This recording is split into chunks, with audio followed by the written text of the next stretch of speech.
perahu Nabi Nuh dibuat di Indonesia. Benarkah?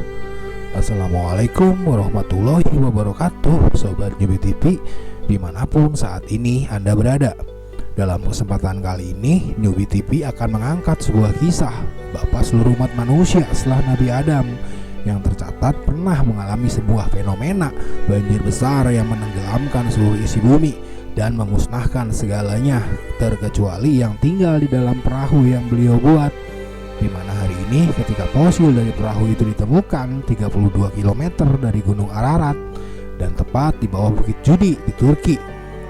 Besar harapannya apa yang Nyubi TV sampaikan dapat bermanfaat dan menambah sanah wawasan kita, sehingga jika dirasakan demikian maka tidak ada salahnya untuk Anda menekan tombol like dan subscribe serta menyalakan tanda loncengnya untuk selalu mendapatkan informasi terbaru dari setiap video yang akan Nyubi TV unggah kemudian. Sobat Nyubi TV, akhir-akhir ini kita digemparkan dengan penemuan fosil perahu yang diyakini sebagai perahu Nabi Nuh karena lokasinya kemudian sangat tepat seperti yang digambarkan dalam ayat-ayat kitab suci, baik itu Al-Quran maupun Alkitab, yaitu 32 km dari Gunung Ararat dan tepat berada di bawah Bukit Judi.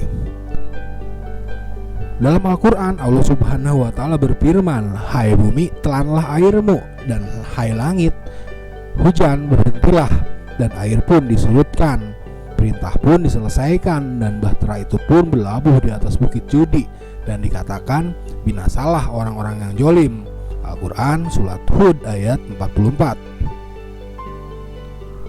Ukuran dari fosil kapal itu tepat seperti yang digambarkan dalam Alkitab Kejadian 6, di mana Nabi Nuh diperintahkan Allah untuk membangun perahu sepanjang 300 hasta atau 170 meter dengan lebar 50 hasta atau 45 meter. Tetapi yang lebih menarik kemudian ketika diteliti bahwa dari fosil bangkai kapal tersebut kemudian diketahui bahwa kapal itu dibuat dengan menggunakan kayu jati, di mana kayu jati kemudian hanya ditemui di daerah Pulau Jawa, Indonesia. Lalu adakah kemudian Nabi Nuh membuat perahu itu di daerah Pulau Jawa, Indonesia? Sobat Nyubi TV, hanya bahwa memang menurut keyakinan sebagian besar sejarawan, Nabi Nuh lahir dan hidup di antara kota Nahrawain dan kota Kufah dan berdakwah kepada umatnya, yaitu kaum Kaldah dan Asyur yang tinggal di Palestina, Syam dan Irak. Tetapi kemudian terkait kedudukan beliau yang termasuk ke dalam Rasul Ulul Ajmi yang tentunya memiliki kewajiban untuk menyampaikan wahyu yang beliau dapatkan dari Allah kepada umat-umatnya, maka tidak menutup kemungkinan bahwa beliau sempat singgah dan berdakwah di wilayah negara kita Indonesia, selayaknya disinyalir Nabi Ibrahim sebagai salah satu Rasul Ulul Ajmi lainnya pernah singgah dan berdakwah. Bahkan disinyalir juga mewarisi 27% darah Semitik beliau kepada suku bangsa Melayu melihat melalui garis Sitiketura, seperti yang dikaji dalam penelitian DNA mitokondria yang dilakukan para ilmuwan asal Malaysia dalam mengungkap asal-usul dari bangsa Jawi atau Melayu. Bahwa bumi Nusantara bukan merupakan wilayah yang kosong tak berpenghuni di masa lalu. Bumi Nusantara bahkan disinyalir sebagai sebuah bangsa yang telah memiliki peradaban yang tinggi di masa lalu, terkait dengan ditemukannya berbagai situs yang sangat tua di Indonesia, seperti contoh situs Gunung Padang di Cianjur yang ditenggarai telah berusia bahkan menyentuh angka 10.000 tahun.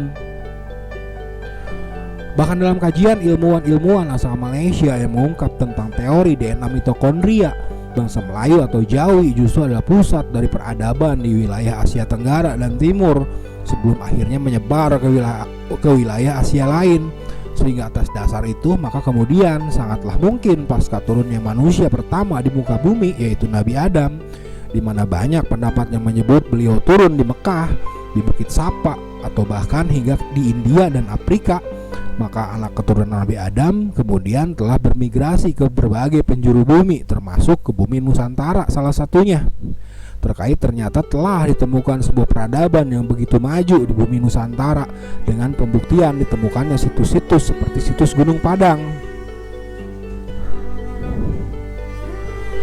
Lalu atas dasar bahwa bumi Nusantara di masa lalu adalah sebuah negeri yang subur makmur dengan tingkat peradaban manusianya pada masa itu yang telah begitu tinggi, yang jauh lebih tua jika dibandingkan dengan periode sejarah piramida Mesir hingga bangsa Inca, Maya atau Aztec itu.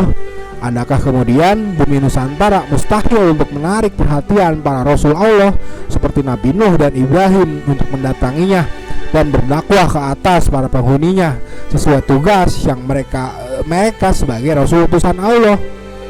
Di mana kemudian menjadi logiskah jika itu kemudian menjawab mengapa perahu Nabi Nuh mengandung bahan kayu jati sebagai media yang dipakai untuk membuatnya. Sebelum akhirnya banjir besar itu datang dan perahu itu berikut isinya manusia-manusia beriman dan berbagai jenis binatang yang berpasang-pasangan kemudian terkatung-katung di atas lautan air dan terdampar mungkin di atas gunung Ararat seperti yang dijelaskan Alkitab, sehingga kemudian air bah itu surut. Kapal tersebut kemudian terseret sejauh 32 km hingga tepat berada di Bukit Judi seperti yang dijelaskan dalam Al-Quran.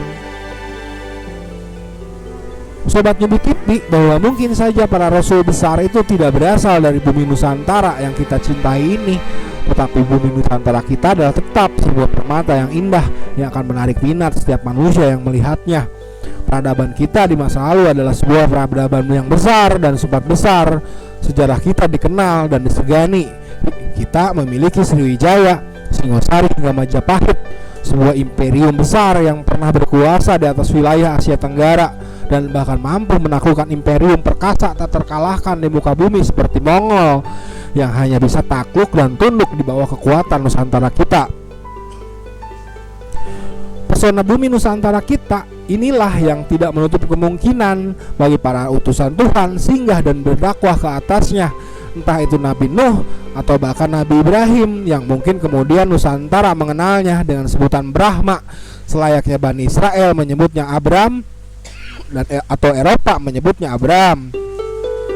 Lalu adakah perahu Nabi Nuh dibuat di bumi Nusantara kita? Wallahu a'lam bishawab. Terima kasih sudah menonton. Wassalamualaikum warahmatullahi wabarakatuh.